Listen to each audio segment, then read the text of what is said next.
What's up, gamers? This is NGG here with another review video. This time it is for Final Fantasy Pixel Remaster Final Fantasy number 5. Now, I've reviewed 1 through 4 already, so if you've missed those, it'll be down below, all the other ones if you want to catch up to the series. But this time we are reviewing number 5, since that's the one I recently beat. I want to talk to you about a lot of things that are in this Final Fantasy. This is my first time playing it. I've owned the Anthology collection on my PlayStation for years, but because Final Fantasy 6 is on that Anthology collection, I've only ever played 6. I used my strategy guide to play this game because, if I'm not mistaken, I'm not lying to you guys, it is long and it is beefy, and without a strategy guide, I think I would have lost my way a bunch of times when playing this game. So let's get into story, gameplay, and rating, as always, as we always do when reviewing our games. And I will tell you at the end in the rating section time of completion and what I used to complete it and all that jazz. Alright, so let's get into the story of Final Fantasy V. So, as I said before, this is my first time playing it, and if I had played this one before 6, I think they would have probably been tied for my favorite Final Fantasies. This one has a really beefy storyline, and it has a whole cast of characters. I know when I played Final Fantasy IV, that one had a whole cast of characters and a lot going on as well. This one also follows the whole crystal situation where they're trying to save the crystal shards for the earth, fire, wind, and water. In the very beginning of the game, you see one of the crystals break immediately, so it's not like you can save that crystal from the jump. That one's broken immediately as you start the game, and at like literally, like not even within 10-20 minutes, meteors are landing on the planet, and you don't know what to think of it. You are a couple of characters in the game, but the main character, I guess, would be the character you start off with, which is Bart, who is an adventurer who's riding his chocobo and sees the meteor shower, goes to it, finds a princess in distress and an amnesiac as well. So there's how your story starts. You are trying to stop the crystals from breaking. So after the first shard breaks, the princess tells you she's trying to save her father, and they're trying to stop all the crystals from breaking. So in the story, you're going from crystal to try to help stop them from breaking, and you finally meet like the main villain of this story, which is X-Death, and he has a reason why. The villains always have a reason why they're trying to break the crystals, and he's trying to not take over the world like most villains are. He is trying to take over the void, and you'll find out what that is in the story. But so that's his main goal, and like I said, you have tons of cast of characters with their own reasons why they're doing all the things they do. And so I did like the dynamic between the two princesses, and everybody apparently in this game has a very detailed story, which I like. They all have big backstories, so that's something to look forward to in this Final Fantasy. It's not just save the crystals, save the world, which most of the, I guess 1 through 3 would have been save the crystal, save the world. I mean, to be fair, most of the Final Fantasies in this collection are save the crystal, save the world, but these ones, the last few, have a beefier storyline when it comes to save the crystal, save the world. I believe that takes care of the base story. If you want to get into the more of the story, you'll have to play the game. The next thing we will talk about is gameplay. So this is a turn-based RPG, as all the previous ones on this game are. And in this one, you have job classes are back. I love the job class system, guys. I love being able to pick a class beat the class and kind of move around my people to how I want my classes. With all the crystal shards, they give you different classes you can be, and you can level them up, and they give you certain abilities. Like my favorite one was the barehanded ability, which I believe you get with the monk, if I'm not mistaken. And it allowed you to hit pretty powerfully, and you didn't even need to own weapons. You also had like blue mage ability, which was like learning the attacks of enemies. So I always had to have a person with the learn ability that the blue mage carries, so that you can learn those abilities, because sometimes an enemy will hit you with a certain ability, and because you had the learn ability, you'd be able to learn that move. Only the person it hit, unfortunately. It didn't matter if they hit somebody else in your party, you wouldn't learn it. They had to hit the person who was holding the learn ability, which was a little sad, because sometimes they would hit somebody that I didn't want them to hit with that ability, and not the person I wanted them to hit. So lots and lots of huge job classes. There's one that's hidden, which was the best one. The best one was a hidden one, guys.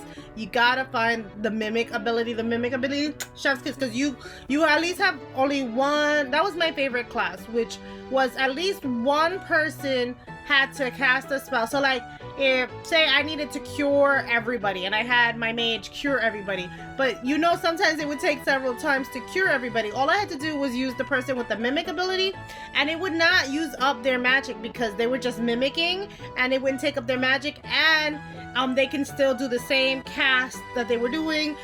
They would, like, if I wanted to mimic them using a person who would turn their sword into a holy sword, they could do that too. The mimic ability, and even like attack, you can give them. And also the mimic class came with 2 sub classes that you could put on. All the other classes only had 1 ability that you could put from another class, where the mimic one had 2. And I guess it's because the mimic doesn't have anything besides mimic, so if you wanted to put attack on it, you would have to put attack manually to put attack on it, and items. So that is the one thing I will say. I went to the final boss with almost all my characters as with the mimic class, and I did not realize that I needed to have somebody who was not a mimic class, because I needed my items at the end to like refresh the people who were magic casters, who were casting the actual magic.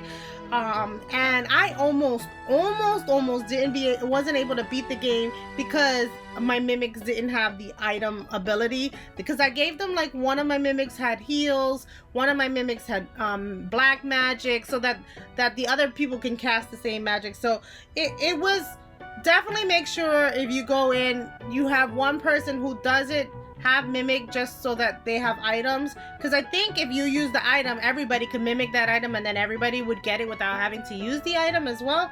I liked that class. Obviously, I'm talking about a lot about a class, but there were also a lot of things going on with gameplay, like you were going from world to world, you know, using the meteors. Lots of interesting mechanics were going on in this game, going under the water, and stuff like that. Being able to fly on a winddrake.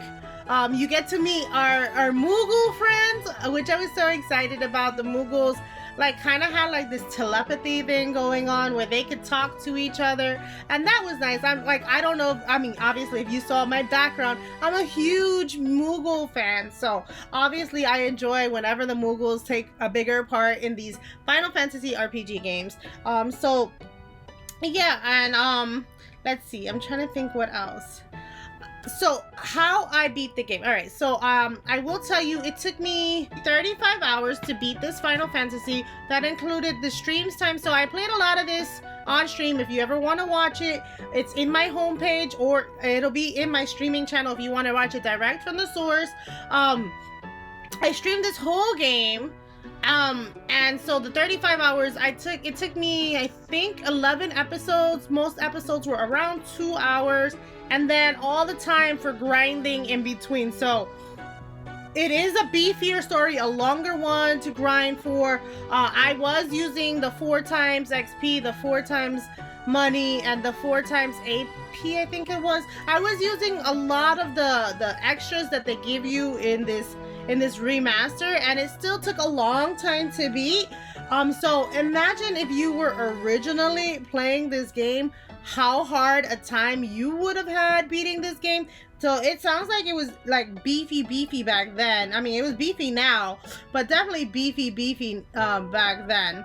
And like I said, I had to use my strategy guide in order to like follow the story beats, because I feel like sometimes I didn't know where to go. Maybe I wasn't like completely focused on the game because I was streaming it and talking at the same time, but I don't know that was really the issue or not, so I couldn't tell you. But for sure I used the strategy guide whenever I was super lost and would need to know where to go.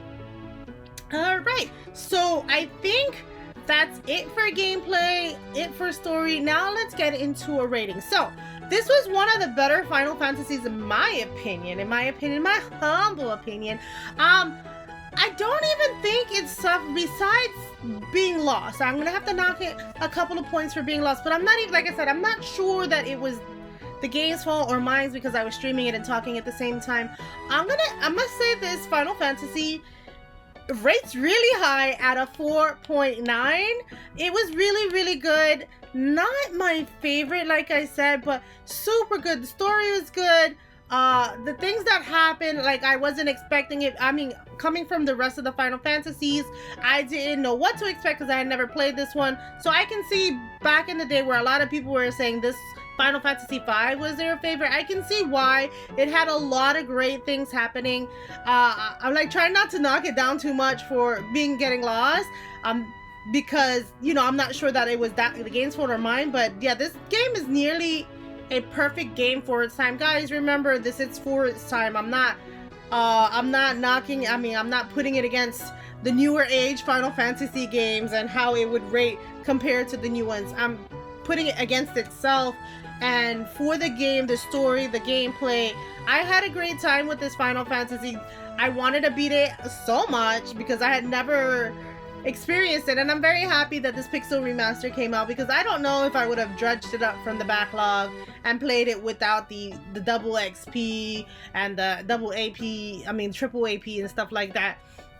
But yeah, so if you have played this Final Fantasy and you give it a worse rating, let me know in the comments below why. If this is one you want to experience and haven't, let me know.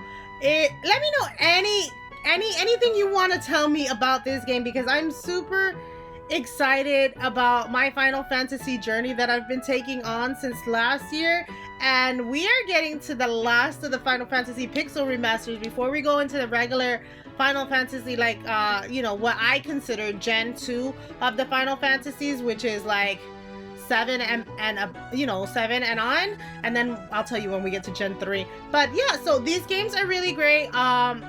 I highly recommend you playing it if you do not mind turn-based combat. If you mind turn-based combat, this might not be the game for you, but I quite enjoy turn-based combat. I love job class systems. I think those are one of my favorite things in like Final Fantasy or other games, where I get to pick the classes, pick how I want to go about playing, and yeah, stuff like that. So thanks for watching. I hope you enjoy. Happy gaming. Bye.